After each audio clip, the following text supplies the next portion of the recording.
So hello friends, तो बहुत बहुत स्वागत करता हूं आज के इस वीडियो में। तो फ्रेंड्स, आज के इस वीडियो में हम देखेंगे नेक्स्ट क्वेश्चन। इसके पिछले वीडियो में हमने 35 क्वेश्चन को डिस्कस किया था। अगर आपने उसको नहीं देखा है तो लिंक डिस्क्रिप्शन में, आप वहां से उसको जाकर के देख सकते हैं। तो चलिए अगला क्वेश्चन हम देख लेते हैं, 36वां क्वेश्चन। तो यहाँ पे हमारा जो 36वां क्वेश्चन है कि अंधेरी नगरी किस विधा की रचना है। ठीक है, अंधेरी नगरी जो है हमारा, वो किस विधा की रचना है। तो बताइए ये किस विधा की है, उपन्यास है या फिर नाटक है या फिर कहानी या फिर एकांकी। तो देखिए बहुत ही ज़्यादा मोस्ट इंपॉर्टेंट क्वेश्चन है। तो इसे चलिए फटाफट से देख लेते हैं, ताकि आपको जो बोर्ड एग्जाम में 10 नंबर जो आपका आगे का पूछता है, ठीक है, उसमें आपका एक भी नंबर छूटे ना, ठीक है, क्योंकि बहुत ज़्यादा मोस्ट इंपॉर्टेंट है। चलिए देख लेते हैं। तो देखिए अंधेरी नगरी की बात की जाए, अंधेरी नगरी की बात की जब भी बात की जाए तो अंधेरी नगरी क्या है, यह एक नाटक के रूप में किया गया था। ठीक है, अंधेरी नगरी क्या किया गया था, नाटक के रूप में। तो यह हमारा क्या है, नाटक है। अंधेरी नगरी क्या है, तो यह हमारा एक नाटक विधा है, आप हमेशा याद रखिएगा। अब देखते हैं नेक्स्ट आपके सामने है कि परीक्षा गुरु, जो हमारा परीक्षा गुरु है वो किस विधा की रचना है। ठीक है, जो हमारा परीक्षा गुरु है वो किस विधा की रचना है। तो बताइए फटाफट से अपने आंसर को। इसमें उपन्यास दिया है, संस्मरण है, निबंध है या फिर नाटक है, बताइए। तो देखिए परीक्षा गुरु जब भी बोले ना, परीक्षा गुरु बहुत ही फेमस है, या बहुत बच्चों के बोर्ड एग्जाम में पूछा भी जा चुका है। परीक्षा गुरु क्या है, तो वो हमारा उपन्यास है। ठीक है, आप हमेशा याद रखिएगा, परीक्षा गुरु क्या है, यह उपन्यास है, उपन्यास विधा है, आप हमेशा याद रखिएगा। अब देखते हैं नेक्स्ट। देखिए बहुत ज़्यादा मोस्ट इंपॉर्टेंट है बोर्ड एग्जाम से। तो देखिए द्विवेदी युग के निबंधकार है, द्विवेदी युग जो है उसके निबंधकार कौन है भाई, बताइए। देखिए दिया है महादेवी वर्मा, राम भिक्षुवेनीपुरी, बालकृष्ण भट्ट है और जयशंकर प्रसाद है। ठीक है, चारों में से बताइए आपका राइट आंसर कौन सा हो जाएगा। तो द्विवेदी युग के निबंधकार की जब बात की जाए तो यहाँ पे बालकृष्ण भट्ट जी जो है वो द्विवेदी युग के निबंधकार है, और ये बिल्कुल ही राइट आंसर है। अब देखते हैं नेक्स्ट। अब जो आपको आंसर आए वो आप जो कि अपने मन में जो कि याद करते चलिए, ठीक है, और ना है तो बस देखिए और समझिए। अगर आप देखते भी है तो भी आपको मन में कुछ भी तो रहेगा और जाकर लगा सकते हैं। ठीक है, देखिए अब अगला है हमारा रंगभूमि के उपन्यास के लेखक है, बताइए। रंगभूमि जो है हमारा, रंगभूमि कर्मभूमि, ठीक है, इसके उपन्यास जो है हमारे ये। अब देखिए अब यहाँ पे पूछ सकते हैं कि रंगभूमि क्या है, तो यह क्या है, हमारा एक उपन्यास है। ठीक है, ऐसे भी आपसे दो दो क्वेश्चन इसमें बना सकता है। और इसमें पूछा गया है कि रंगभूमि जो उपन्यास है उसके लेखक कौन है भाई। तो बताइए आपका इसमें राइट आंसर कौन सा हो जाएगा। देखिए क्या दिया है, आचार्य हजारी प्रसाद द्विवेदी, मैथिली शरण गुप्त, इला चंद्र जोशी और मुंशी प्रेमचंद्र। बताइए रंगभूमि उपन्यास के लेखक कौन है। देखिए रंगभूमि कर्मभूमि यह सब किसकी है, तो यह मुंशी प्रेमचंद्र की है, और बिल्कुल ही राइट आंसर है। ठीक है, अब देखते हैं नेक्स्ट आपके सामने छायावादोत्तर युग के लेखक नहीं है, मतलब जो छायावाद युग है, मतलब छायावादोत्तर युग है, ठीक है, उसके लेखक नहीं है यहाँ पे बोला गया है। तो यहाँ पे भीष्म साहनी, बालकृष्ण भट्ट, वासुदेव शरण अग्रवाल, सर्वेश्वर दयाल सक्सेना। ठीक है, इसमें बताइए इसमें कौन है, बताइए। तो देखिए इसमें छायावादोत्तर युग जब भी बोले उसके लेखक नहीं यहाँ पे बात किया गया है, तो इसमें नहीं की बात की गई है, तो इसमें कौन नहीं है बताइए। तो इसमें जो हमारे बालकृष्ण भट्ट जी जो है वो हमारे जो कि छायावादोत्तर युग के लेखक नहीं है, और ये बिल्कुल ही राइट आंसर है। अब देखते हैं नेक्स्ट आपके सामने सिंहावलोकन रचना है, मतलब जो सिंहावलोकन है वो किसकी रचना है भाई, तो वो है हमारा यशपाल की रचना। और ये आप हमेशा याद रखिएगा, इसमें आपको ऐसे क्वेश्चन पूछ सकता है कि यशपाल किसकी, मतलब यशपाल जो है उनकी रचना क्या है, ऐसे भी आपको पूछ सकता है। तो क्या है भाई, सिंहावलोकन है। ठीक है, इसमें दो दो क्वेश्चन बन सकता है। अब देखते हैं नेक्स्ट। तो देखिए अब यहाँ पे देखिए पूछा गया है कि, अब देखिए जैसे मैंने आपको ऊपर अभी बताया यशपाल की आत्मकथा है। अब देखिए जो यहाँ पे सिंहावलोकन था ना, वो यशपाल की क्या थी, आत्मकथा थी।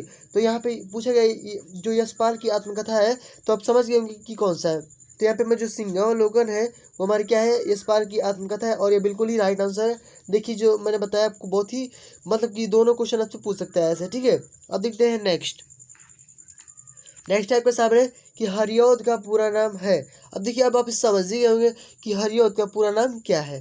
ठीक है, हरिऔध, तो अब हरिऔध का पूरा नाम क्या है, जयशंकर प्रसाद है, या फिर सुमित्रा पंत है, या फिर अयोध्या सिंह उपाध्याय हरिऔध है, फिर नाथूराम शर्मा है। बताइए आपका इसमें राइट आंसर कौन सा हो जाएगा। तो देखिए इसमें क्या है कि हरिऔध का पूरा नाम क्या है, तो यहाँ पे हमारा अयोध्या सिंह उपाध्याय हरिऔध है, जो कि बिल्कुल ही राइट आंसर है।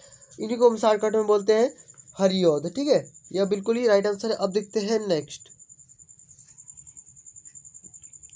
हजारी प्रसाद द्विवेदी का उपन्यास है, हजारी प्रसाद द्विवेदी जो है उनका उपन्यास कौन है? बताइए। बाल बाल भट्ट की आत्मकथा है, या फिर मृगनयनी है, या फिर तितली है, या फिर गोदान है? बताइए अपना इसमें राइट आंसर कौन सा जगह। तो देखिए हजारी प्रसाद द्विवेदी की उपन्यास कौन से भाई? तो हजारी प्रसाद द्विवेदी की उपन्यास कौन है? तो बाल भट्ट की आत्मकथा जो है वो हजारी प्रसाद द्विवेदी की उपन्यास है, और ये बिल्कुल ही राइट आंसर है। देखिए अब देखते हैं नेक्स्ट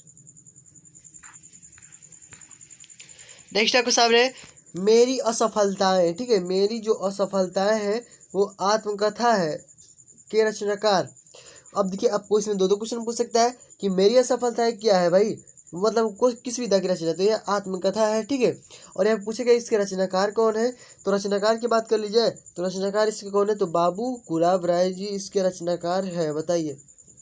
ठीक है, तो देखिए आप ऐसे जो कि इसमें बहुत सारे क्वेश्चन भी बन जाएंगे। देखिए मैं आपको 15-20 क्वेश्चन नहीं बताता हूँ, लेकिन उसमें आपको लगभग जो कि 20 से 30 क्वेश्चन तक उसमें मैं बना देता हूँ, मतलब कि उसको दुगुना आपको क्वेश्चन जो कि एक ही वीडियो में आपको मिल जाता है। ठीक है, अब देखते हैं नेक्स्ट आपके सामने कि जयशंकर प्रसाद की रचना है। जो जयशंकर प्रसाद जी हैं उनकी क्या रचना है? बताइए। पल्लव है, या फिर नासिकेतोपाख्यान है, या फिर आवारामसी है, या फिर कामायनी है? तो देखिए पल्लव की बात कर ली जाए तो पल्लव सुमित्रानंद पंत जी का है। ठीक है, सुमित्रानंद पंत जी का है। अब नासिकेतोपाख्यान की बात कर ली जाए तो यह किसका है? पंडित लल्लू लाल जी का है। ठीक है, अब आवारामसी की बात कर ली जाए तो विष्णु प्रभाकर जी का है। और यहीं पे अगर कामायनी की बात कर ली जाए तो अब यही हमारा बचा है, तो यही जयशंकर प्रसाद जी की सबसे फेमस है। ठीक है, कामायनी। तो अब देखते हैं नेक्स्ट, ये हमारा बिल्कुल ही राइट आंसर है। ठीक है, अब देखते हैं नेक्स्ट आपके सामने कि सदल मिश्र की रचना है। जो सदल मिश्र है वो की रचना है, मतलब कि कौन सी रचना है? नासिकेतोपाख्यान, या फिर उदय भानचरित, या फिर प्रेम सागर, या फिर सुख सागर? बताइए। तो देखिए यहाँ पे बोला गया है सदल मिश्र, तो सदल मिश्र किसका है भाई?